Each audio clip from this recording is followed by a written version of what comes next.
Hello hi नमस्ते welcome and स्वागतम। This is Somnath. आप सभी को टीएस एंड वर्कशॉप की इस यूट्यूब चैनल में तहे दिल से मैं स्वागत करता हूं।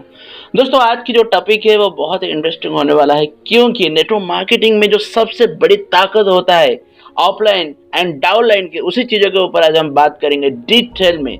तो रहिए मेरे साथ, इस वीडियो को हम एंजॉय करेंगे। अच्छा लगेगा तो डेफिनेटली लास्टली आप एक बार लाइक कर लेंगे, कमेंट कर लेंगे। उससे पहले माय फ्रेंड्स मेरी चैनल को सब्सक्राइब कर लीजिए। चलिए दोस्तों, स्टार्ट करते हैं आज की प्रोग्राम।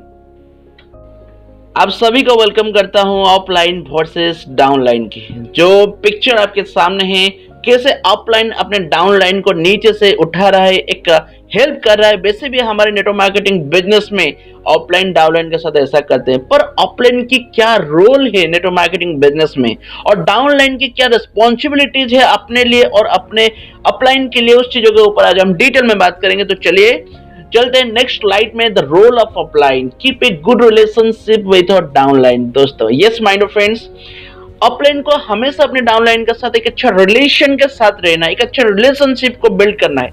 किस तरह की रिलेशनशिप, आगे बढ़ते हैं और इसको बहुत अच्छी तरह से समझते हैं। Teach your downline as a teacher. जब भी एक ऑफलाइन अपने डाउनलाइन को सिखाता है तो एक टीचर के जैसा सिखाना चाहिए, ना कि हम फ्रेंड। बहुत अच्छा रिलेशनशिप है, मतलब हम फ्रेंडली है, एक अच्छा बॉन्डिंग है, चलो ठीक है। पर जब भी एक अपलाइन अपने डाउनलाइन को कुछ भी सिखाता है तो उसको एक टीचर के जैसा सिखाना है, क्योंकि टीचर के जैसा अगर नहीं सिखाएगा वो भी एक स्टूडेंट के जैसा उसे रिस्पॉन्स नहीं करेगा। यानी कि टीचिंग की जो बात होता है वो यहाँ पर थोड़ा फेडेड हो जाएगा। As a teacher you have to teach your downline. दोस्तों, नेक्स्ट पॉइंट है be a friend with your downline. हमेशा अपने डाउनलाइन के साथ फ्रेंडली रहना है, क्योंकि एक दोस्त ही अपने दोस्त को बहुत ज्यादा फॉलो करता है और उसके हर कही हुई बातों को सुनता है। इसलिए एक दोस्त जैसा हमें डाउनलाइन के साथ रहना है। चौथा पॉइंट ये कहता है keep helping attitude towards your downline. हमेशा अपने अंदर एक हेल्पिंग एटीट्यूड रखना है। कभी भी कोई भी कारण से अगर डाउनलाइन कुछ भी प्रॉब्लम्स में है, according to the rules and regulation upline के अंदर एक हेल्पिंग एटीट्यूड रहना चाहिए, ताकि हर समय डाउनलाइन को ये फील होना चाहिए कुछ भी प्रॉब्लम होगा, कुछ भी दिक्कत होगा, यार मेरा अपलाइन तो है। Keep egoless attitude towards your downline. कब कभार होता है अपलाइन अपने डाउनलाइन के लिए बहुत ईगो रखता है अपने मन में। ऐसा नहीं होना चाहिए। ऐसा होने से क्या होता है ना, डाउनलाइन आपको छोड़ के चल जाएगा। ईगो नहीं रखना है, प्यार रखना है, एक समझदारी रखना है और एक रिस्पॉन्सिबिलिटीज भी रखना है। ईगो को हम यहाँ से हटा देंगे, क्योंकि ईगो एक ऐसा चीज होता है, एक ऐसा निगेटिविटी फ्लो होता है हर एक इंसान के अंदर, जो हमारे पास जो लोग होते हैं ना वो उसे हमसे ठेलता है, धकेल देता है हमसे, यानी कि अपने लोग यहाँ से पर हो जाते हैं। तो इसीलिए कभी ईगो एटीट्यूड नहीं रखना है। Don't keep your ignorance with your fresher one. कभी कभार ये देखा गया है, जब हमारे टीम में कोई नया बंदा जुड़ता है तो पहले से वो हर कोई चीज उसे मालूम नहीं होता है, चाहे वो प्लान हो, फॉलोअप हो, एंडिंग हो, बिगनिंग हो, क्लोजिंग हो, कैसे हर चीजों को ठीक करना है, कैसे लोगों से बात करना है, ये सब चीजों के बारे में उसे पता नहीं होता है। इसका मतलब ये नहीं कि वो आगे जाकर एक लीडर नहीं बन सकता है। कभी कभार ये होता है, जो ऊपर अपलाइन होता है, जो एक अच्छा लेवल में होता है, जो लीडर होते हैं, वो उससे ज्यादा ध्यान नहीं देते हैं। हमेशा अपलाइन, कुछ अपलाइन ऐसे हैं जो हमेशा उन लोगों के पीछे भागते हैं जो लोग बढ़िया रिजल्ट करते हैं, जो लोग बढ़िया प्रेजेंटेशन देते हैं, जो लोग बढ़िया बिल करते हैं। माइंड ऑफ फ्रेंड्स, मैं ये कहना चाहूंगा, वो भी एक टाइम फ्रेशर था और किसी ने इसको उतना इंपोर्टेंस दिया, उतना प्रेज किया, उतना इंकरेज किया, जिसके बदौलत आज वो एक अच्छा लीडर बन पाया है। वैसे ही माइंड ऑफ फ्रेंड्स, जो नए लोग आ रहे हैं, जो फ्रेशर है ना, उनको भी हमें इग्नोर नहीं करना है, उनको भी उतना इंपोर्टेंस देना चाहिए जितना अभी हम एक लीडर को दे रहे हैं। कि बैलेंसिंग एटीट्यूड विथ और डाउनलाइन। हमेशा अपने डाउनलाइन के साथ एक बैलेंसिंग एटीट्यूड रहना चाहिए। देखिए, डाउनलाइन जो होता है ना, वो उसको कुछ मालूम नहीं होता है। वो एक छोटा सा बच्चा होता है, उसके जी में जो आता है वो करता है। वो कभी गलत कर लेता है, कभी सही कर देता है, कभी बिजनेस के लिए सीरियस नहीं होता है। तो इसका मतलब ये कि बैलेंसिंग एटीट्यूड उसके अंदर रखना है। वो जिस बातों से खुशी होगा उसे उसी तरीके की बातें बोलिए।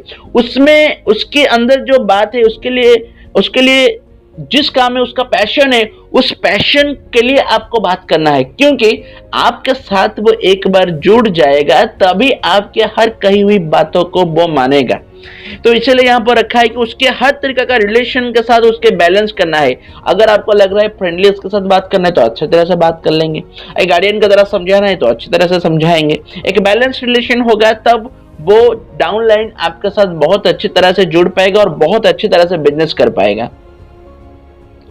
Make the leader in your growing leg. Yes my dear friends, network marketing में बहुत सारे लेग होता है, बहुत सारे प्लान्स होता है, प्लान के अकॉर्डिंग बहुत सारे लेग होता है।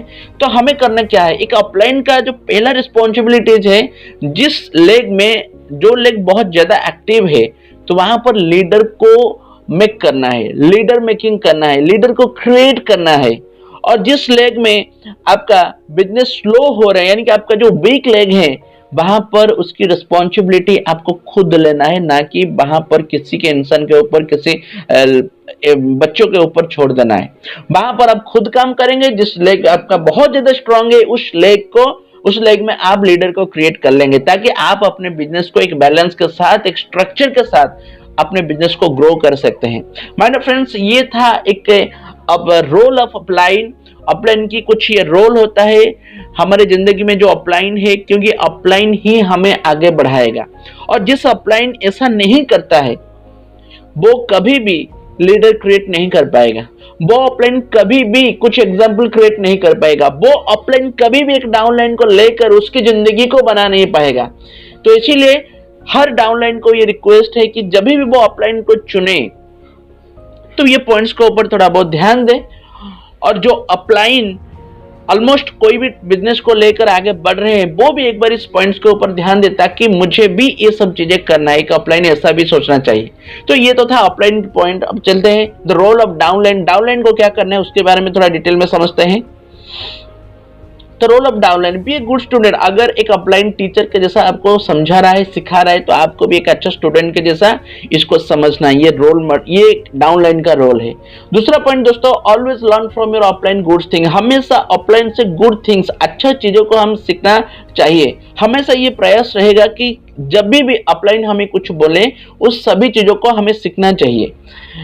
तीसरा पॉइंट ये है, do not under estimate your offline. कभी भी अपने अपलाइन को अंडर एस्टिमेट नहीं करना चाहिए। कभी कभार ये होता है कि आपकी जो अपलाइन होते हैं वो बहुत ज्यादा एजुकेटेड नहीं होते, आपकी जो अपलाइन होते हैं वो बहुत ज्यादा स्मार्ट नहीं होते हैं, उनकी ड्रेसिंग सेंस उतना अच्छा नहीं होता है, और भी बहुत कुछ बातें हैं कि वो अच्छी तरह से बात भी नहीं कर पाते हैं।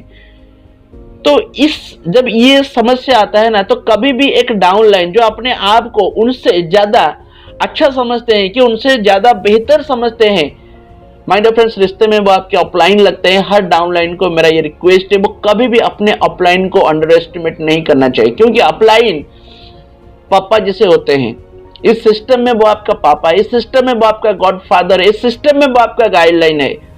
तो कभी भी आप उसको अंडर एस्टिमेट नहीं करेंगे, क्योंकि आप उन्हें अंडर एस्टिमेट करेंगे, आपके बिजनेस आपको अंडर एस्टिमेट करेगा, जिसके बदौलत आप कभी भी इस बिजनेस में आगे नहीं बढ़ सकते हैं। चौथा पॉइंट ये होता है कि submit your self at your upline. एक बार अपने आप को सबमिट कर लीजिए अपने अपलाइनिंग के पास, डेडिकेट हो जाइए, जो बोलता है अपलाइन उसे करना है। देखिए अगले बार आपके बिजनेस किस हद तक बढ़ सकता है आप कभी भी इमेजिन नहीं कर सकता है। ये आपका रोल है, ये आपका रिस्पॉन्सिबिलिटीज है as a downline towards your offline. Keep egoless attitude towards your upline. Upline के एक डाउनलाइन के मन में भी कभी कभार ईगो आ जाते हैं। माय डियर फ्रेंड्स, इंसान है ना, हर चीज आएगा, गुड फीलिंग्स भी आएगा, बैड फीलिंग्स भी आएगा। तो यहाँ पर ईगो हटा दीजिए, हमेशा फॉरवर्ड रहिए, हमेशा आगे बढ़ते रहिए, हमेशा अपने आप को कंटिन्यू करते रहिए। ओबे योर अपलाइन। दोस्तों इस पिक्चर में आप देख पा रहे हैं कि ट्रैफिक यहाँ पर खड़े होके आपको बोल रहा है कि अब रेड सिग्नल है, कभी मत आओ।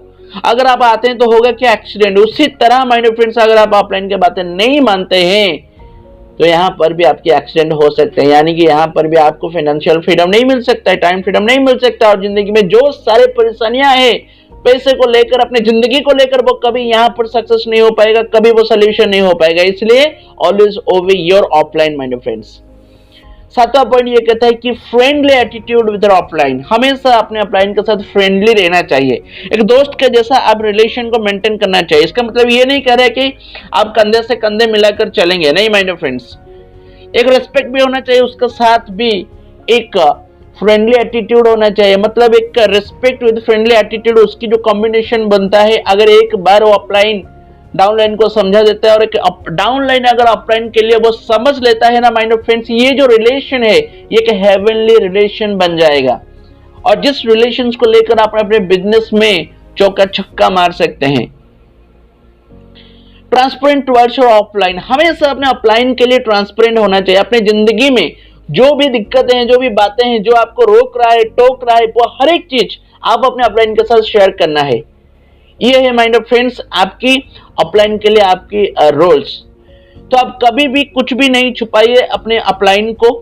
कोई भी दिक्कत, अगर अपलाइन को, अगर आपके अंदर में कोई प्रॉब्लम है, आपको लग रहा है कि मुझे बात करना चाहिए, क्योंकि अपलाइन के पास हर प्रॉब्लम के सोल्यूशन होता है, तो इसलिए एक बार अपलाइन से बात कर देना चाहिए। कोई भी दिक्कत हो, बिजनेस को लेकर हो, पर्सनल लाइफ को लेकर हो, हर चीजें आप अपने अपलाइन के साथ ट्रांसपेरेंट, एकदम स्वच्छ होना चाहिए, जैसे आप इस पिक्चर में देख रहे हैं।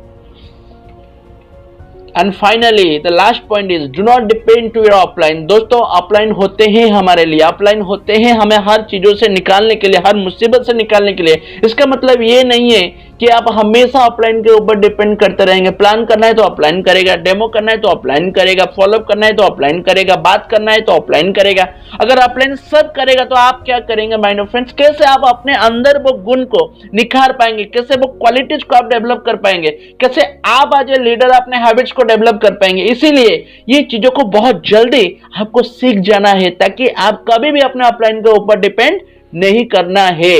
अगर डिपेंड करोगे तो आप एक वर्कर बनकर रह जाएंगे। अगर आप इंडिपेंडेंट करेंगे तो आप कोई भी बिजनेस में एक लीडर बन सकते हैं, एक अचीवर बन सकते हैं, एक सक्सेसफुल पर्सन बन सकते हैं। तो my dear friends, next topic is what is the duty of a offline और why downline left offline. Offline की एग्जैक्टली क्या ड्यूटी होता है अपने डाउनलाइन के लिए, और किस वजह से डाउनलाइन ऑफलाइन को छोड़ देता है, ये नेक्स्ट टॉपिक में आप सभी से बात करूंगा। Thank you so much for watching, thank you so much for staying with me TSN Workshop। Tata, bye bye, keep watching and like share comment करने के लिए बिल्कुल भी मत भूलिए। Thank you so much.